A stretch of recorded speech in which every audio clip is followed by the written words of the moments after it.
All right, this will be the trading recap from Friday, February 2nd. So, uh, actually going to start this video not with the pre-market plan because I actually took a trade before the pre-market plan. So basically, I got on my phone to check where the market was at around 7 a.m. when I woke up, and I noticed that it was just chilling out here. It had been consolidating all night between the all-time high that was made on yesterday, Thursday, uh, and just 15 points below it. It had just been consolidating. And at around 7 when I got on, I noticed we were only about like 4 or 5 points away. I got on around here, and I ended up taking, I put risk on right here, with the stop above the all-time high, um, targeting a rejection. And looking at the intraday, I said, at 7:21, I'm trying a very risky pre-market trade. We are near the all-time high, and I simply am short with a stop above.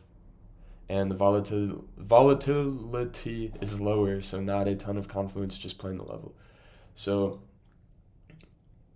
this is not a typical trade I would take. Just given the location, I was fine taking it with less confluence.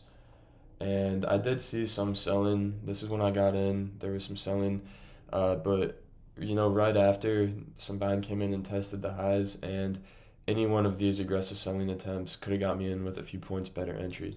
But in the end, it really didn't matter because news came out and just absolutely tanked the market. This candle went from above 49.55. That's like 57 all the way down to like 37. So that's like a 30-point drop right there.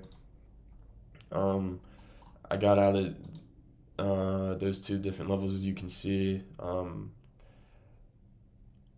15.25 points and 23 points on average. That was a 19-point winner. That was a beautiful trade, and I was going to be done at this point, but I still made a pre-market plan. But I just wasn't really planning on trading it. So now I'll go over the plan. So from that rejection that we just had, there was some intraday supply put in, and then I'll show you that in a minute. There was some intraday supply put in here, and then I was watching the structure demand formed by that 5-minute structure to hold, and I was also watching a key level bounce, which was right there.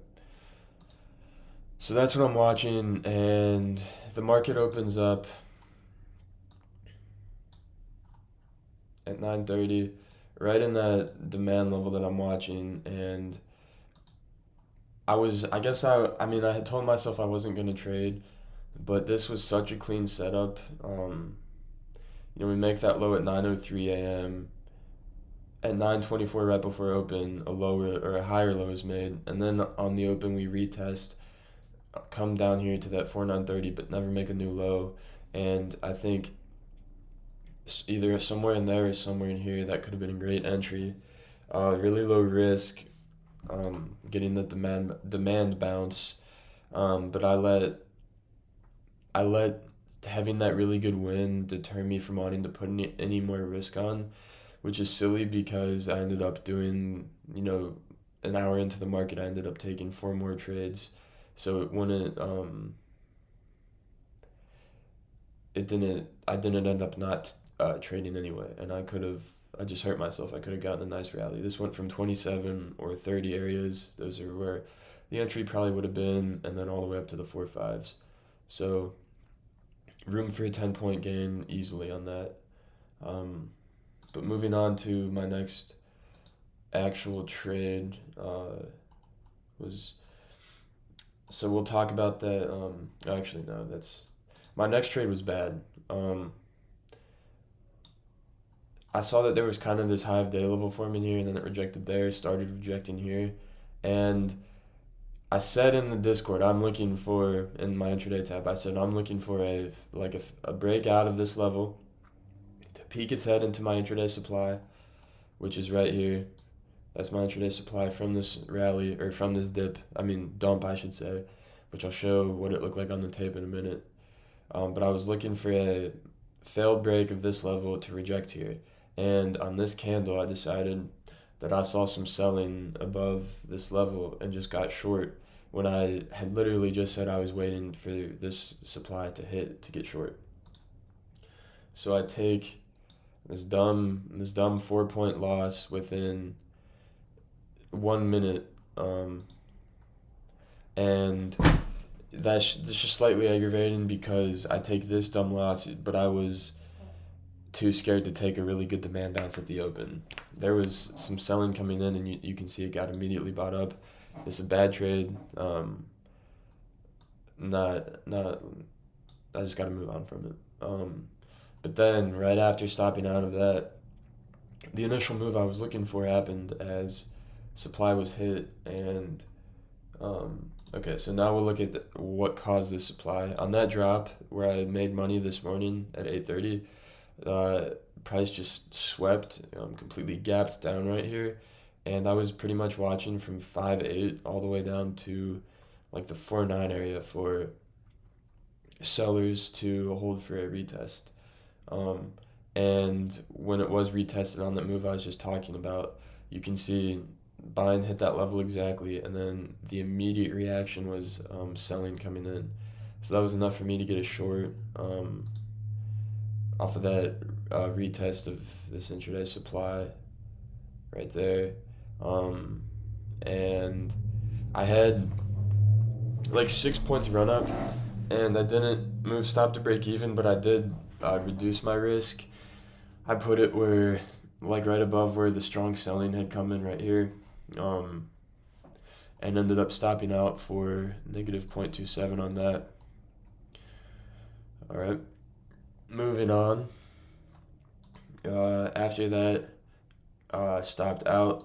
We kind of just rallied all the way above supply, and this was another trade that wasn't bad, but it necessarily wasn't the best. But the supply was broken, and I kind of looked at this as a failed break setup. Even though you're not usually going to play a failed break on supply, it would be more of a resistance type level. Like, for example, this would have been a really good failed break above the all-time high, perhaps. That's more of a situation when you'd want to play it. I'm not talking about this specific example when I said that would be a good failed break. Just saying, like, that's more of a level where you'd be watching one, not a supply level. But regardless, I saw buying slow as soon as we got above supply. So aggressive buying through supply as soon as we get above as soon as we get above that level. Aggressive buying completely slows. You can see how small it gets. Selling immediately comes in, and then we retest it. Selling comes in again. I had already entered at this point, but this further confirms the trade. And got a little bit of run up, but the market started failing at this 5.4 through 5.2 area that I had highlighted as need to break.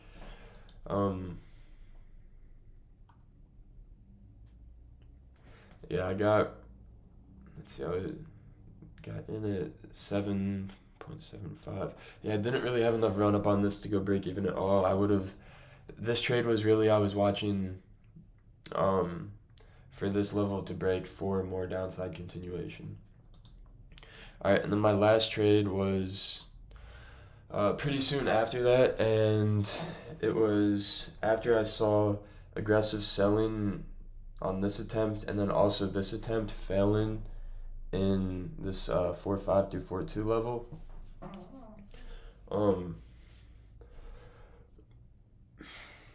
This was very similar to the breakout of the all-time high yesterday, or maybe it wasn't all-time high, but it was breakout. It was a breakout of this level, I think. But it was a very similar setup where the level breaks and then gets retested, puts in a low, and then that low is never broken. And I was confident having this as my low, having my stop below this level because of what I just mentioned. It was similar to yesterday's action, but it was also an area where those aggressive sellers were getting absorbed, and I unfortunately don't have a picture of the tape for that.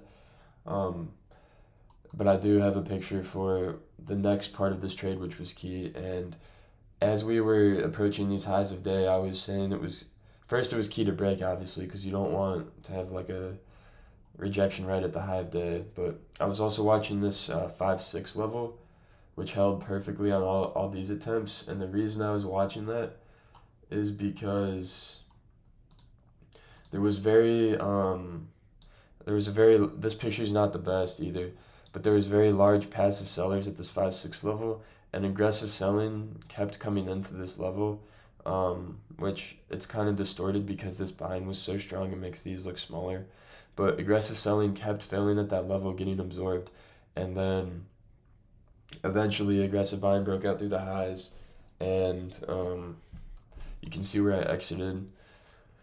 Uh, it's kind of hard to have targets above the all-time high because price is in the price discovery phase. There's not really a technical place you can look to get out, but I got out one up here just because that was a good break, and I scaled out at 11 points.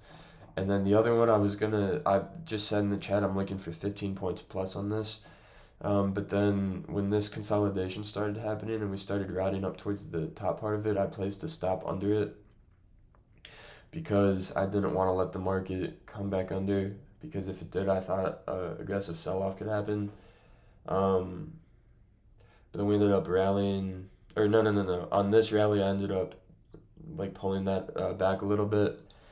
And really, I could have been more patient because um, we rallied all the way up to 77 before having any significant drawback. And then from there,